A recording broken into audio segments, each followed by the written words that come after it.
Hello, my name is Elizabeth Karcher. I'm the Executive Director at the Woodrow Wilson House in Washington, D.C.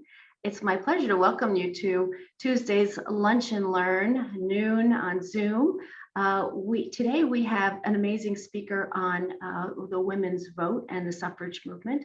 But before we get started, I'd like to just let you know the Wilson House is currently closed for tours, but we were just talking. We are open for events, special events, and for photo shoots and for filming. We've got a number of people who have rented the house to have a special small gathering, and people coming to the rear garden to celebrate seeing their friends again now that they're vaccinated. So let your friends know that that's an option for them, and that we will be opening for tours in the month of June. We are looking to open for tours on the weekends in June. So that should be ahead of us soon. We will continue the Lunch and Learn series. We will not be doing this in 2 weeks, but we'll take it up again for another session in June. This is brought to you through generous contributions from friends of the Wilson House: Nancy Bliss, Carrie Fuller, Chris Keller, and Ed Gerber. So we thank them for making the contributions. And of course, we welcome your donations. If you're interested and would like to support and continue to see the speaker series, please make a donation to the Wilson House for that. Today, we have a speaker, Dr. Kathleen Cahill. She did her BA in History and English from the University of California in Davis, California, Davis. She has her master's in social science from the University of Chicago and her PhD from the University of Chicago. She's currently an associate professor at Penn State, and she is a social historian who explores the everyday experiences of ordinary people, primarily women. She focuses on women's working and political lives, asking how identities such as race, nationality, class, and age have shaped them. She's also interested in the connections generated by women's movements for work and play and politics. She is looking at mapping how those movements reveal women in surprising and unexpected ways. She has authored Federal Fathers and Mothers, A Social History of the United States Indian Service from 1869 to 1932. And of course, she's just published this book, Recasting the Vote: How Women of Color Transformed the Suffrage Movement, which was just published in 2020. Today's talk is really will align with what the Wilson House is interested in doing, which is taking something historical in context and bringing it to life and today, and how that relates to today, and of course, and how somehow it connects to Woodrow Wilson. So with that, I would like to introduce Dr. Kathleen Cahill and have her talk about her book. So welcome. Wonderful. Thank you so much for that great introduction. And I'm really honored to be here at the Wilson House today. Woodrow Wilson does play a significant part in my book. So this was wonderful to have an opportunity to sort of bring out some of that in today's talk. So I'm going to go ahead and share my screen here. I like to use a lot of images. Let's see, hold on one second, because my PowerPoint is at the bottom. I want it at the top. But I like to give you some things to look at in case you decide that what I'm saying is boring. You can at least look at the great pictures. As Elizabeth mentioned, this is drawn from my new book called Recasting the Vote: How Women of Color Transformed the Suffrage Movement. And I'm going to say just a little bit about that as a whole, and then I'm going to focus in more specifically today. So the book itself is what I like to call a collective biography of 6 women of color from different communities. You see all 6 of them here. In the top left, getting into the car, is Adelina Otero Warren, also known as Nina Otero Warren. She was a New Mexican suffragist and politician. In the middle at the top is Marie Louise Botner Baldwin, who's one of the first Native women to train as a lawyer in the US. She's a Turtle Mountain Chippewa woman from what is now North Dakota. Next to her on the right is Mabel Pinqua Lee, a New York suffragist and one of the first Chinese women to earn her PhD. In the bottom right is Laura Cornelius Kellogg, a Wisconsin Oneida woman who was an activist and author and a political sort of thinker. Carrie Williams Clifford in the middle at the bottom was an African-American activist and suffragist. She's also a poet. And then next to her is a Yankton Dakota woman named Gertrude Bonin, also known as Zakala Shah. And she also was an author and intellectual. So I'm going to focus today especially on Marie Botno Baldwin and Carrie Williams Clifford, and I'll briefly talk about Gertrude Bonin or Zakala Shah. And then I'll talk quite a bit about Woodrow Wilson as well. Before I really jump into things, I just want to give a note of caution, right? That we're talking about women of color from the turn of the century, and that some of the quotes and some of the slides have some imagery and language that is from the past and is therefore racist. So I'm going to just put that out there that I'll be putting these into context, but I just want to warn you before I get started. Okay, the other thing I want to mention is I know some of you are in Washington, D.C., not all of you, but the city itself also plays an important part in my story. It's pretty central, in large part because it was the nation's capital and it was the site of diplomatic and legislative happenings that often brought communities that these women were part of to the city. So I'm going to be really focusing on this sort of first part of the 20th century when the suffrage movement becomes really a mass movement. And I want to emphasize that these women were part of that mass movement, but that their motivations and their experiences differed from white suffragists whose stories we're much more familiar with. They also sometimes were similar to each other, but sometimes they differed. And we're going to kind of dig into some of that today. These women were often overlooked, though sometimes they're really hiding in plain sight. And a good example of that is this picture from the 1913 Washington, D.C. suffrage parade. And you may have seen this picture before. It gets used a lot to illustrate kind of the chaos of the parade and how the police failed to control the crowd. But what strikes me when I look at this picture is this was one of the floats from the first section of the parade, and it was suffrage in foreign lands. And the woman who's standing on the far right of that float, she's wearing the white hat. That's a Chinese woman holding the flag of the new Chinese Republic, which had just had its Republican revolution in 1911. And she's, of all of the women on that float, she's the only woman from the actual country that she was represented. The rest of them were sort of American suffragists in costume. But she rarely gets described in that way. And so again, she's sort of there in plain sight in this photograph, but her story doesn't often get told. And in fact, when we talk about this Washington suffrage parade, for a long time, it was very much a story of white suffragists, right? Alice Paul. African-American scholars of Black women's history have really enhanced our understanding of the Black women who marched in this parade. And I'm going to build on some of that today. But I'm also going to suggest that there were at least two other groups of women that we should care about. And that was Chinese women were represented and Native American were represented. So again, this picture, I think, gives us a sense of that. So the rights, again, that suffragists of color were advocating for, as I said, overlapped sometimes and sometimes were pretty distinct. So what I'm going to do is introduce more deeply two of these women that I write about and give you a sense of their political backgrounds. What they were fighting for, why they might have been fighting for it, and how they thought the vote could address those questions. So I'm going to start with Carrie Williams Clifford. As I mentioned, she's from Ohio, and she's one of the founders of the Ohio Federation of Colored Women's Clubs, which was part of the National Association of Colored Women.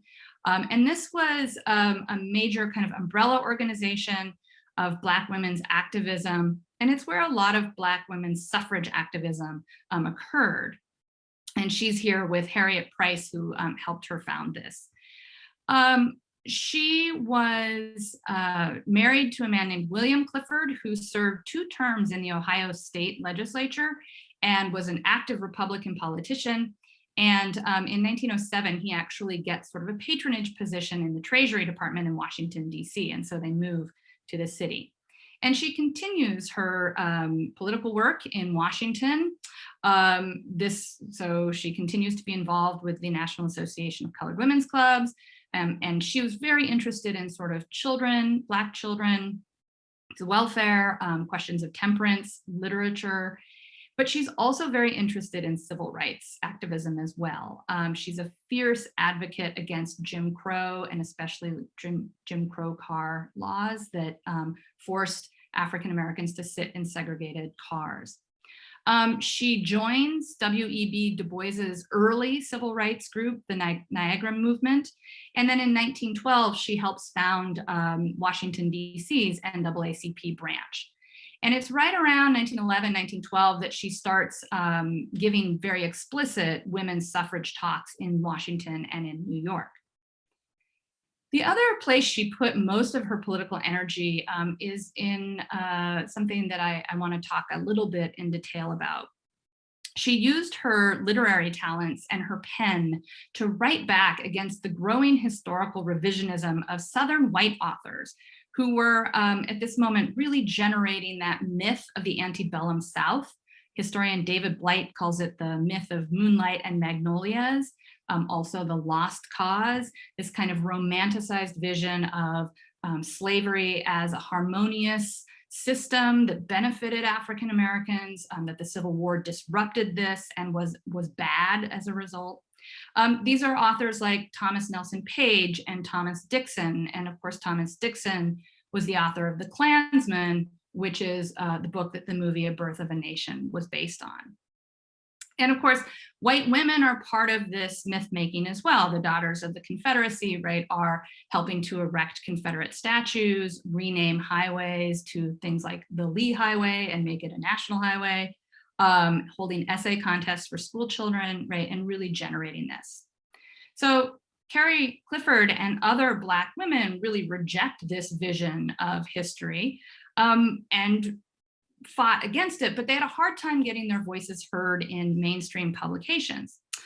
Their articles usually appear in Black newspapers and magazines.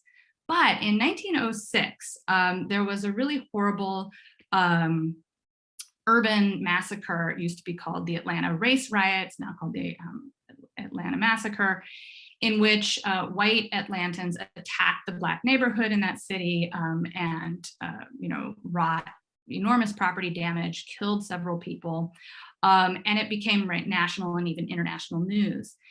And Clifford wrote a letter to the editor of The Outlook, which was sort of a mainstream publication. And you see that it gets published here under the title A Northern Black Point of View. The editor of The Outlook had published a piece earlier called Racial Self-Restraint, in which they argued that the riots were the fault of kind of lower class Blacks misbehaving. The rumor had gone around that a Black man had attacked a white woman, which, as Ida B. Wells was writing in the same time period, was kind of the usual excuse for whites to attack Black men, either through lynchings or in these kinds of urban massacres. And so the author, the editor of The Outlook, had said, upper class Black people need to control lower class Black people, and this kind of thing wouldn't happen. So Clifford writes this letter to the editor that's quite long. It's an article, not really a letter. And they end up publishing it here. In somewhat of an aside in the article, it's sort of a really short comment. The editor had said something to the effect of the races will never mix, right? And she said, well, why not? Why is that impossible? Well, that statement caught the eye of Thomas Nelson Page, the author that I had mentioned. And he responds to her letter with his own article in McClure's magazine. So this is sort of like the social media of the day, this sort of back and forth conversation. His article was called The Great American Question, the Special Plea of the Southerner. And it was a pretty openly racist argument. He basically described kind of rights as a zero-sum game. If Black people gained rights, it meant white people were losing them. And he also responded to her question about why race mixing couldn't happen. And he said very explicitly, because the white race will remain pure, right? And was adamantly against that.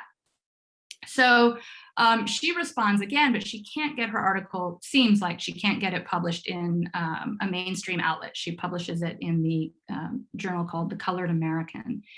And she responds to his sort of assertion of race purity by laying out a history of Black women's sexual assault in under slavery, and saying that for hundreds of years, white men didn't have a problem with race mixing. This was only a recent concern. And right, that would have been a pretty shocking topic for a woman to be writing about. And so that's why she likely couldn't get the story in a mainstream paper. So the history that people like Thomas Nelson Page were writing and defending was gaining traction in the United States, in the North, in the West. But Clifford and other Black women and men kept fighting this. And in 1911, she publishes her first book of poetry. And you see here the table of contents, and you can see she's doing things like responding to Thomas Dixon, offering a different vision of history, one that celebrates Black women like her mother, or Colored Graduates, which is about Black college women. She celebrates Black intellectuals like Paul Laurence Dunbar, the poet, and also white allies in the fight for civil rights. So Foraker in the 25th was about a white senator who had advocated for Black soldiers who were dishonorably discharged in the Brownsville affair in Texas. Okay, so let me move on to Marie Botner Baldwin. She arrived in the nation's capital in the 1890s to defend treaty rights of the Turtle Mountain Chippewa Nation. Her father, who you see here on the letterhead, was the lawyer for the tribe, and tribal leaders had sent him to basically contest the amount of money that the government was sort of unilaterally paying the tribe for land cessions. They believed they deserved more money for the amount of land they were having to give up. And she came to work as his legal clerk. In a really complicated turn of events that I'm not going to go into, he ends up in a court case, and he hires as his lawyer the feminist Belva Lockwood. You've probably heard of Lockwood, right? She was an early female presidential candidate. She's the first woman admitted to the bar of the Supreme Court, and she actually made a living on, her expertise was in Indian law and treaty law. So when Marie Baldwin sees her in the courtroom, I think she gets inspired, because just a few years later, she applies to law school at the Washington College of Law. And Belva Lockwood was actually on the board of that college. So that college was a feminist law school. It was founded by women to train women, but they were adamant about sex equality. They allowed men to enroll as well. But what's significant is they don't allow African Americans to enroll, right? So sex equality is one thing, racial equality is limited, but they happily enroll Marie Baldwin, and other Native women applied and were admitted as well. So, right, as a Native woman, Marie Baldwin kind of fell into a different category than Black women, and white racial ideas about Black women and other women of color were different. And we'll see that was not limited to the Washington College of Law. So Marie had also begun working at the Bureau of Indian Affairs, and that agency was in charge of federal Indian policy. At the time, the federal government considered Native people wards of the government. So legally, most of them were wards, right? So not able to make their own decisions about their bank accounts, about their property, right? They're somewhat like children. And much like children, the federal government believed that they needed to be educated, or as they would call it, assimilated or civilized. So federal policy at this time was had dismantled tribal governments, was dividing communally held tribal land among individuals, and was taking Native children sort of away from their communities into boarding schools where they would be educated right on how to behave properly, how to become sort of appropriate citizens of the US. And once that had happened, once the government determined that they were successfully educated, then US citizenship would be sort of given to them. And the Office of Indian Affairs, what's now the Bureau of Indian Affairs, actually hired a large number of Native people to work in it, kind of like on-the-job training. And so Marie Baldwin is one of those employees. Most worked on reservations, but a few did work in Washington, DC. And so in Washington, this sort of group of federal employees, along with a few Native men who were in Congress, mostly from Oklahoma, but also Kansas, were part of this Native community in DC. And that was also augmented by visiting Native officials, diplomats often coming to Washington. And just, this sort of gives you an image of kind of how the newspapers talked about them. And on the right-hand side, you see this was a little bit later in 1915 when Woodrow Wilson marries Edith Galt Wilson, or the woman who became Edith Galt Wilson. And she claimed descent from Pocahontas. And as you can see, it was sort of a point of pride to have to be of Native descent in places like Washington. It was a little romantic. This article is not real flattering to her, but it is more flattering of the Native people, right? It mentions people like Marie Baldwin who live in Washington and the daughters of some of these congressmen. So I wanted to show that to you. So in 1911, a number of the Native people in DC formed an organization called the Society of American Indians, quite similar to the NAACP. It was run by Native people and advocated for their rights, especially calling for citizenship, US citizenship rights, and it supported Native claims against the federal government.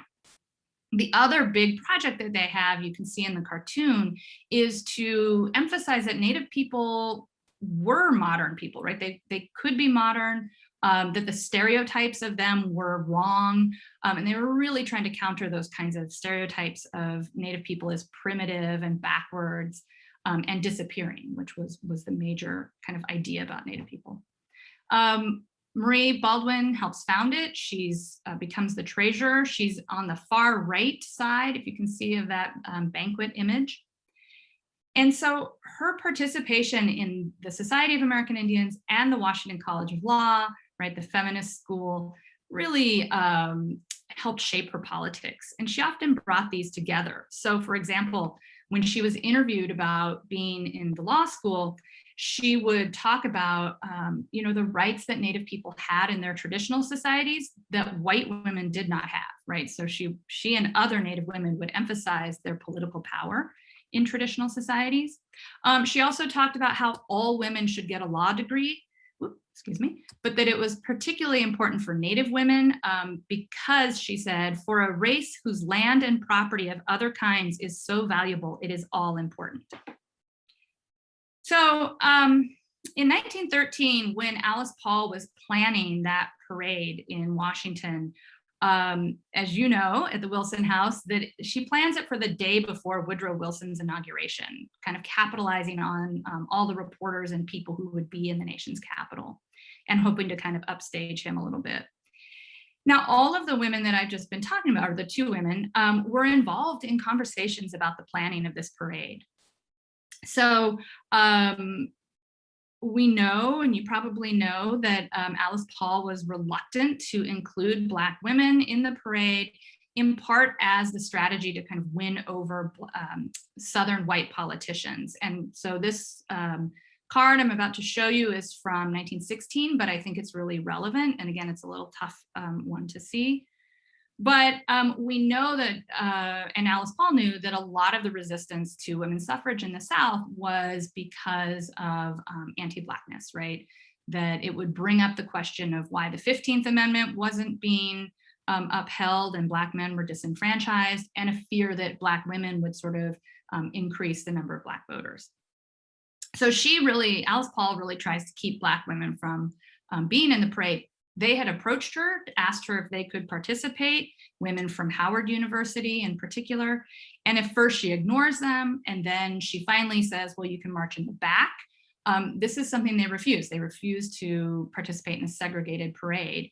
And ultimately, the president of the National American Women's Suffrage Association, Anna Howard Shah, supports them and wires Alice Paul that she cannot segregate the parade.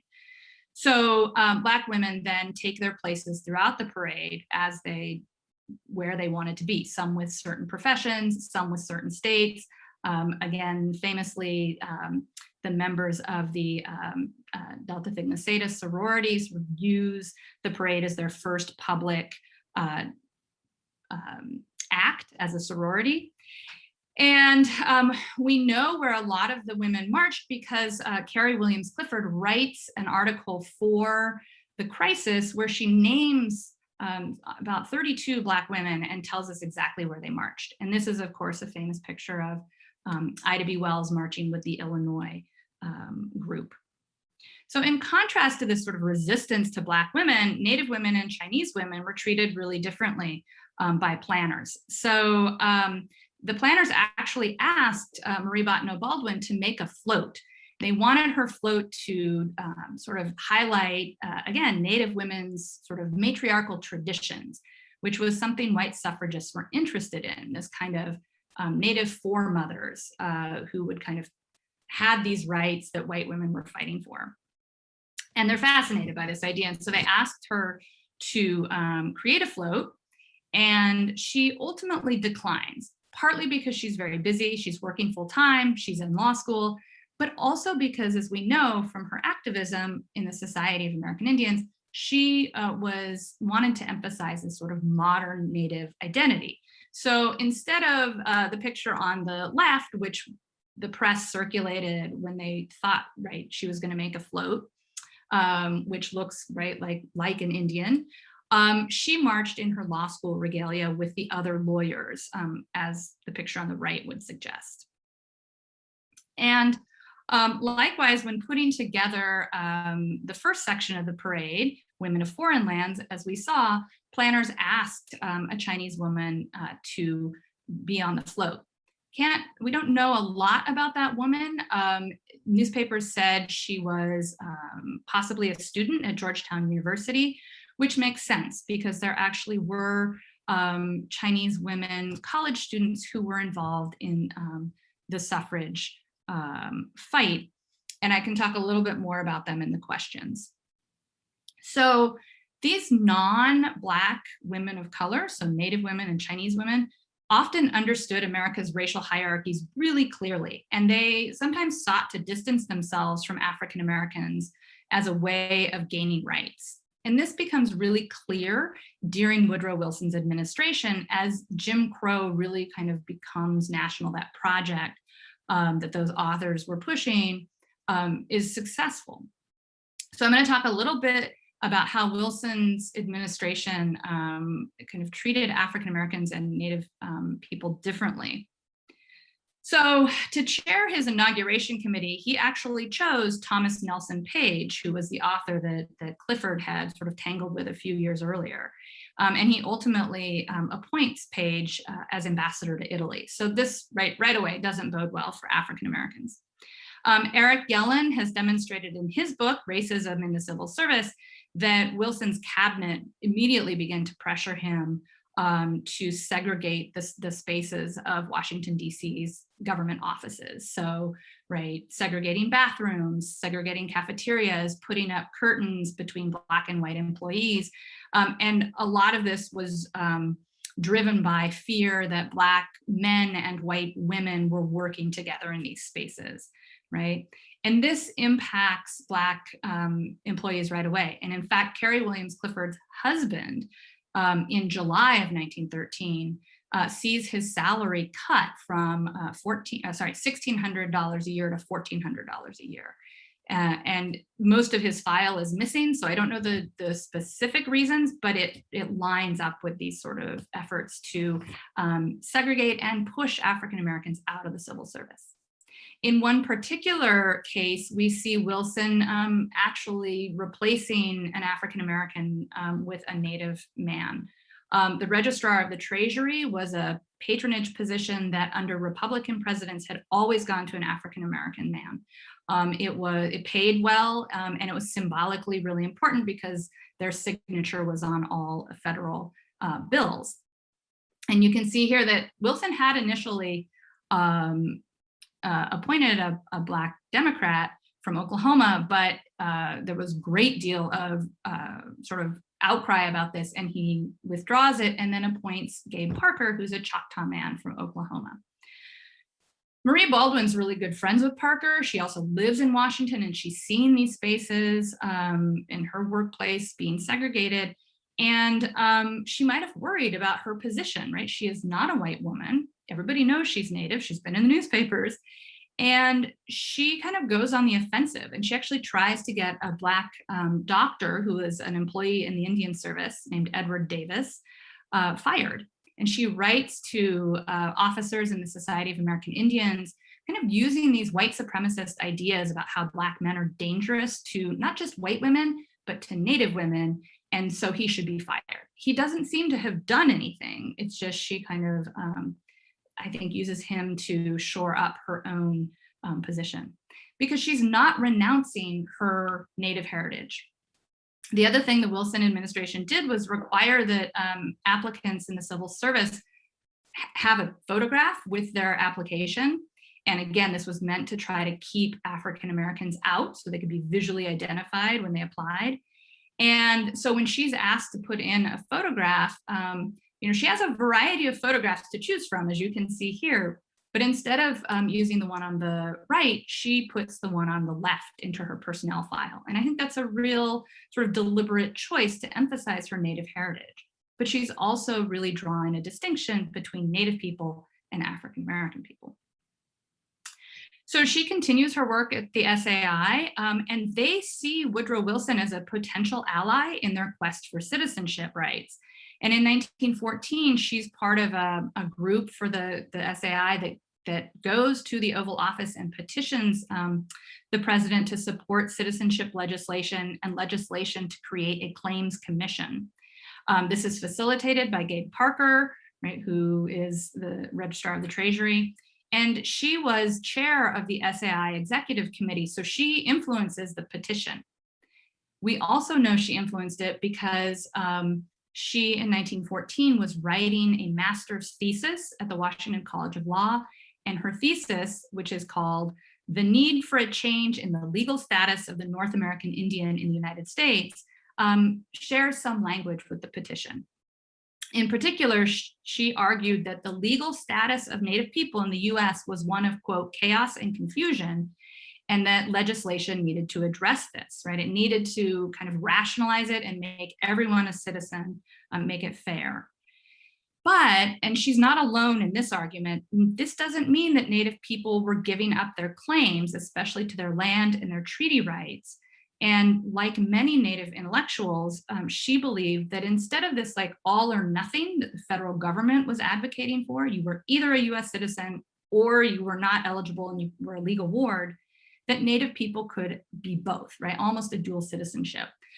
They could be members of their nations and US citizens. So the President Wilson is said to be sympathetic, but nothing really comes of this. So I'm going to jump ahead a little bit for the last few minutes, and I'm going to talk about another one of the women I write about, Gertrude Bonin, or Zakala Shah, who again is a Yankton, Dakota woman, also an Indian Service employee, also an author. She had written a number of short stories that were published in things like Harper's in the early 20th century. And in 1917, she's elected Secretary of the Society of American Indians, and she moves from an Indian Service post in Utah to the nation's capital, where the Society's headquarters are. She actually lives around the corner from the National Women's Party headquarters, in Lafayette Park. And of course, by 1917, they have begun to picket the Wilson White House. And she speaks there that summer, and she begins to speak at a lot of women's groups in Washington, suffrage groups, the YWCA, the Congressional Wives Luncheon. And she was also advocating citizenship and suffrage rights, not just for Native women, but for Native women and men. And this is definitely a theme that all sort of women of color were advocating, not just for women's suffrage, but for the disenfranchisement of the men in their communities as well. And she really emphasizes, Bonin, that Native men were serving in the US Army in very large numbers, including her husband. And many of them did not have citizenship. So this contrast between their patriotism and the fact that they were not considered citizens, but legal wards. So after 1920 and the ratification of the 19th Amendment, many of these women were still left out of the right to vote, right? We know that the amendment stated that the right to vote shall not be denied on the basis of sex, but that left a lot of other ways it could be denied, right? And this becomes very clear right after ratification. And so I'm going to take just one really quick example, which is in 1921, the National Women's Party held a conference in February, sort of asking, what should we do now that we have the vote? And once again, sort of these three groups that I've mentioned had very different experiences. So Black women, again, insisted on coming. Alice Paul, again, resists until they threaten to picket the conference, right? The National Women's Party. And so she gives them a chance to read a petition where they ask for a federal law protecting voters in the South, where Black women, it became very clear in the election of 1920, were also going to be disenfranchised. And you can see from this headline, this sort of pride in our women take part in these ceremonies, in this conference. In contrast, Native women and Chinese women were both invited to attend. And here's an image of the Chinese woman who was actually connected to the Chinese legation, the diplomatic delegation in Washington, but again, sort of positioned as a foreigner, right? A member of a foreign nation, not necessarily as a US citizen. And there are, of course, Chinese Americans, particularly in the West Coast, who can vote at this time, though many are restricted from this by the immigration laws that don't allow Chinese immigrants to naturalize. Finally, Gertrude Bonin was also invited to speak, and you see her mentioned here. And she, in her speech, very clearly tells the National Women's Party that not all women are enfranchised, that Native women still lack the right to vote. National Women's Party ends up focusing on the ERA, not these women who are left unable to vote after 1920. Gertrude Bonin goes on to work with the General Federation of Women's Clubs. And in 1924, Congress passes the Indian Citizenship Act, which sort of grants blanket US citizenship to all Native people. And as a result, Gertrude Bonin is very enthusiastic, very optimistic about the chances of Native people's vote mattering, especially in states where they have large populations. White Westerners, where most of those states are in the West, were also worried about this. And you see these headlines in 1926 and 24, 26, and 28, kind of wondering what this is going to look like. What will this mean, these new enfranchised Native voters? And what you see happening in state legislatures across the West is the passage of laws similar to Jim Crow laws that begin to disenfranchise Native people.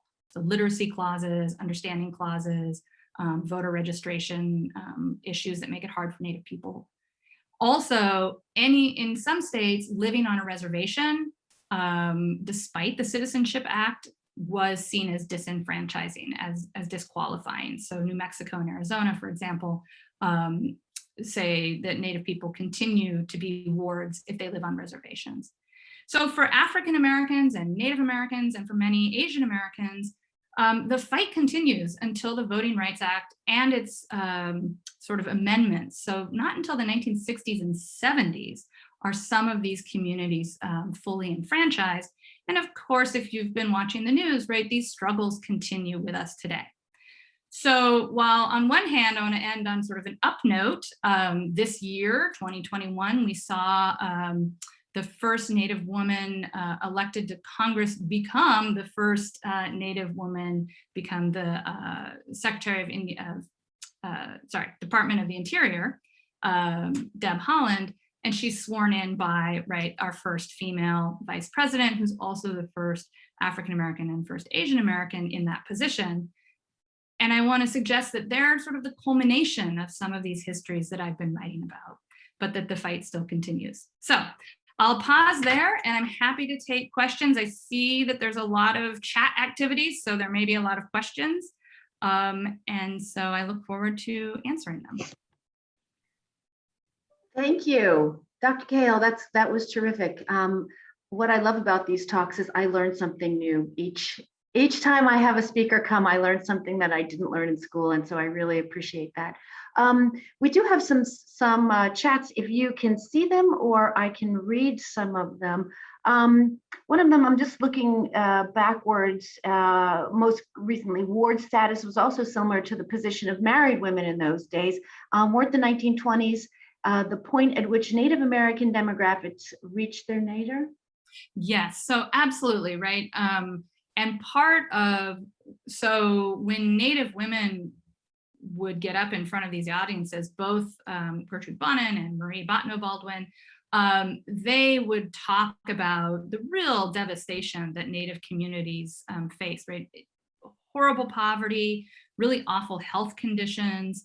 And they argued, and particularly Gertrude Bonin argued that it was precisely sort of their position as wards, unable to access their bank accounts, unable to make decisions about their own economies, and under sort of white bureaucrats that was both causing these problems and keeping Native people from being able to address them. And so she would famously, you saw she's in sort of buckskin dress with her braids.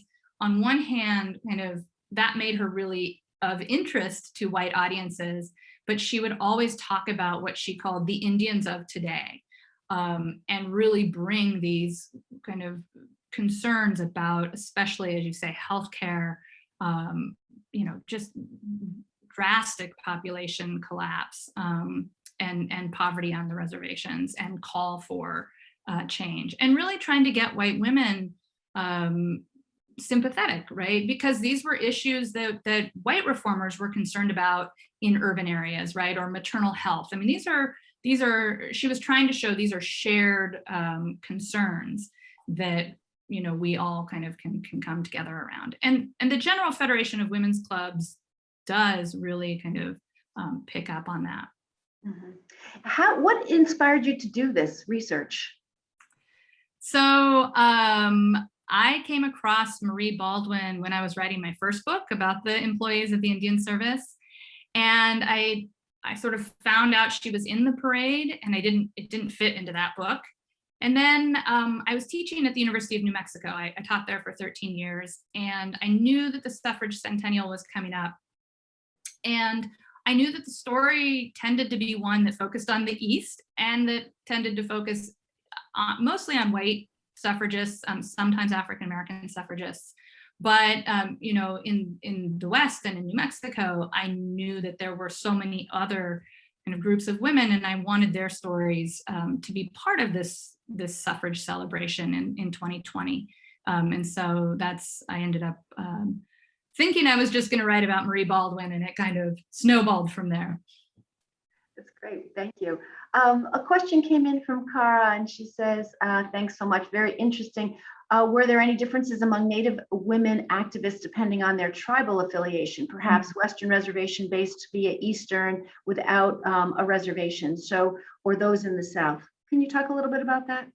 Absolutely, and that's a great question, right? And in this talk, I really had to kind of just skim over it, but of course, there are significant differences among Native peoples, right? I mean, today there are some 570 federally recognized tribes, so sort of at least that many different kinds of cultures and languages and polities. And not all Native people wanted US citizenship, right? So that was a big difference right there. A lot of them, for example, the Haudenosaunee Confederacy in upstate New York, the Iroquois, many of them said, we are a sovereign nation. We don't need US citizenship. We want diplomatic relationships. And then it really did depend. So the women that I see really engaging with kind of the mainstream white suffrage movement are women who are often very highly educated.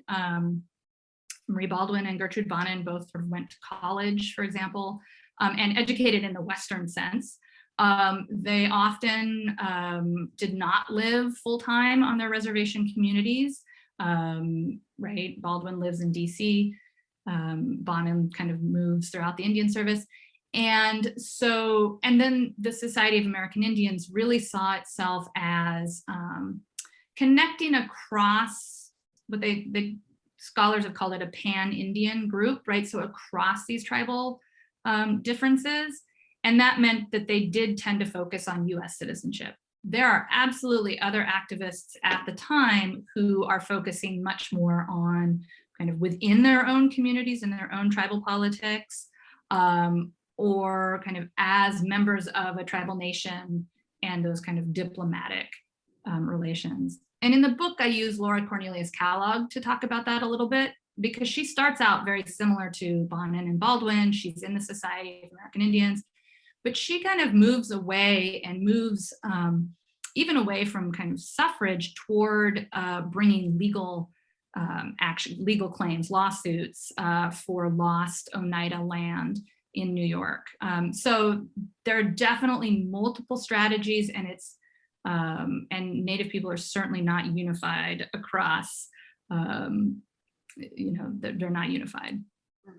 And it's interesting that they don't take the same approach. I mean, one of the things you learn about Alice Paul is that she had this approach that was very unifying, and it seemed to be working. Historically, we look back and we say, yes, that approach really worked. And it's interesting that at the same time, they didn't have that same unifying approach. And you can't help but wonder, would that have changed if they had? Would that have changed the outcome for them had they taken that approach? Yeah, I don't know. That's a good question. And I actually would counter that Alice Paul, right, and Carrie Chapman Catt have really different approaches, right? So, but Paul certainly did kind of gain attention and gain followers, but that even within the suffrage movement, right, we see sort of differences on strategy, right? So it's a good question, but each Native nation has a different relationship to the US government. They share some things, in that many of them do have treaties, or they had the experience of, right, the boarding schools. So they share a lot. And for that reason, there are a lot of places where there are moments of unity, but then at the same time, each of them comes to their relationship and their diplomatic relationship with the US concerned about other things. So yeah, it is extremely complicated. So I really appreciate that question. You also mentioned that there were, at the time of the day, that there were, the approach was going through the social media of the day, were publishing these kind of quarreling newspapers, but that sometimes they didn't get traction. Tell us a little bit about why you think they didn't get the traction. And I will say it's kind of a bigger question for me and for the Wilson House, and that is the question of propaganda and First Amendment rights. And if you're not heard, are your rights are you treated as an outsider because your rights are not being, because no one's listening? Right. So can you talk a little bit about that? That's a really interesting question, and I hadn't kind of thought of it from that angle, so I appreciate that. So, right, I mean, it's interesting, and Thomas Nelson Page kind of scraps with Mary Church Terrell as well. A few years earlier, she's another African-American suffragist, right? She was the president of the National Association of Colored Women, and an ardent suffragist. And it's clear he was kind of willing to attack these Black women, and I think because what they were saying was really threatening to his kind of worldview. But white publishers are very hesitant to publish African Americans, men or women, but especially women. Mary Church Terrell, when she's having this kind of back and forth with him, she has sort of white men who vouch for her, and she publishes in a journal, and I'm blanking on which one it was, but it's another one of these kind of middle class, highbrow journals. And the editor, she talks about how he was very, like, he changes the title she's going to use. He won't let her use Black woman. He says it has to be kind of a Black perspective, but not a Black woman's perspective. He kind of makes sure he gets the right of kind of to edit it so that nothing too controversial is in it. And so, yeah, I think many African Americans face this. So they have their own newspapers, right? And they have, right, Du Bois starts the crisis through the NAACP. And that, of course, has a biracial audience, but it's sort of whites who are interested in these questions of equality. So you're right that it really limits who is hearing these alternative arguments, because African Americans see very clearly what is happening at the turn of the century, and are making the case for, right, you know, some of these arguments that we're seeing today about Confederate monuments, right, are so eerily echoed in what I'm reading from the turn of the century. So that was always there, but how amplified it was, right? It was really limited to often these the Black press. What's interesting to me also is that I was able to write this book because of the digitization projects that have been happening for the last decade, so that these newspapers are available and you can text search, right? You can look for specific people. And so I could follow these women, right? And see, because sometimes it's just a mention. They gave this speech at this meeting. But when you kind of put all of that together, it really gives you that bigger picture of their activism that you could, I don't think, well, I know I could not have done this with microfilm, right? So so those digitization projects, and not just digitizing the main papers, right? And what's happened more recently exactly is that, you know, papers that are African American press, the Chinese Students Monthly, which was a Chinese students magazine I drew heavily on, things like that, allowed kind of access to these conversations that were happening, but were harder to find for historians. Right. And as I said, that's one of the things we're examining, and I find fascinating, is that even though we might say, yes, equal justice, social justice, you know, we all have the same rights to the First Amendment, but if no one's listening, yeah, and we're treated as outsiders, then is it really the same? So, and we're going to be studying more of that at the Wilson House, especially, yeah. So Tony writes, could you comment on the attitude of folks like Susan B. Anthony toward women of color seeking the vote? For example, she understands that in 1900, Anthony refused to let Adele Hunt Morgan, the Black suffragist, speak at the National Women's Suffrage Association. Yeah, great question. And Adela Hunt and Carrie Williams Clifford were friends, so she's right. Yeah, right. Susan B. Anthony and Elizabeth Cady Stanton make, you know, really calculated decisions throughout their career, starting during Reconstruction in the 1870s about, you know, their alliances with Black suffragists. She's really complicated. Anthony was very good friends with Frederick Douglass, who was a supporter of women's suffrage from, right? He's at Seneca Falls supporting women's suffrage in 1848. And she, in the 1870s, when it's clear that the 15th Amendment will only support Black men and not universal suffrage, she and Stanton turned to some really racist language to argue that educated white women should have suffrage before, right, ignorant Black men. And they continue to kind of make these choices over the course of their career. Strategically, I mean, you saw the language from the anti-suffragists in the South. It's clear that race and gender and voting rights were absolutely connected so tightly over the course of the 19th century and continue to be. And so Anthony and Stanton were trying to navigate that, and they often threw their Black allies under the bus, right? I think it's 1890, I can't remember, so in the 1890s, there's a meeting of the National American Women's Suffrage Association in the South, and she asks Douglas not to attend, right? He'd been this really strong supporter. He'd come to many of them.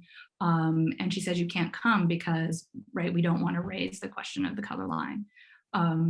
He had actually attended a meeting with her in Washington, a suffrage meeting, the night he died. So he comes home from the suffrage meeting and passes away at his home in Washington. So they remain friends, and she had him, he was a guest to her house, for example, and Mary Church Terrell stays at her house when they traveled. But again, it was, she and Stanton were not always good allies. Mm-hmm. It's a really good question. When you look at 100 years ago, well, actually, another question came in, and Dr. You suggested I apologize. In the chat, we have lists of things that you, Dr. Cahill, have suggested for reading. But one of my questions is, what do you see the parallels from 100 years ago to today? Whether it's on race, gender, women, politics, how far have we come, and how much further do we have to go?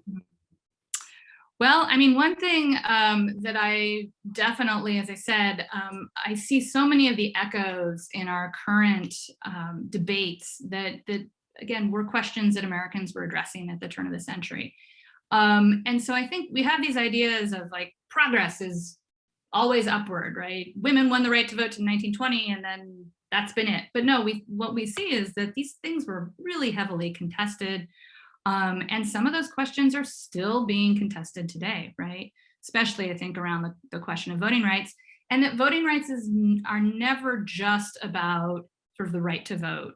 They are about many other questions about citizenship, about belonging, about who has the right to shape laws. And they're limited by not just race and gender, but again, also citizenship as well. So, the 1965 Voting Rights Act was really essential, and that was not that long ago. And it was pretty much, defanged in 2013 with the Shelby v. Holder Supreme Court decision that said that the federal government's ability to kind of oversee state laws about voting rights was no longer necessary, right? That this history was so far in the past that was no longer necessary. And as a result, right, we've seen that this question of voting rights has suddenly come up again because so many states are now trying to change their voting laws. So history isn't linear, and these are fights that we need to be ever vigilant about, unfortunately. That was wonderful. Thank you so much for joining us today. I appreciate it. And Ayla, thank you for putting these suggestions in the chat box for other places to link. I also would like to thank our listeners today, those who've tuned in. If you are not on our newsletter list, please sign up to get our newsletter and learn about our speakers, who's coming, what's happening in the pipeline at the Wilson House, as well as some of the great work that our scholars are doing. And so I encourage you to sign up for our newsletter. I'd also like to say that we put on an exhibition, for those of you who are new to the Wilson House, we put on an exhibition last summer called Suffrage Outside, and we really addressed this very topic about women who were seen as outsiders for a number of different reasons to the suffrage movement. And we have a virtual tour. It's on our YouTube channel. It's just 10 minutes, and you can learn a little bit about how we put on our Suffrage Outside, the centennial of the 19th Amendment. So I encourage you to see that. We touch on many of the topics that you, Dr. Cahill, just mentioned as well. With that, I'd like to thank everyone for joining us again, and we look forward to seeing you in June. So have a great rest of the day, and thank you everyone for joining us. Bye now. Thank you. Thank you.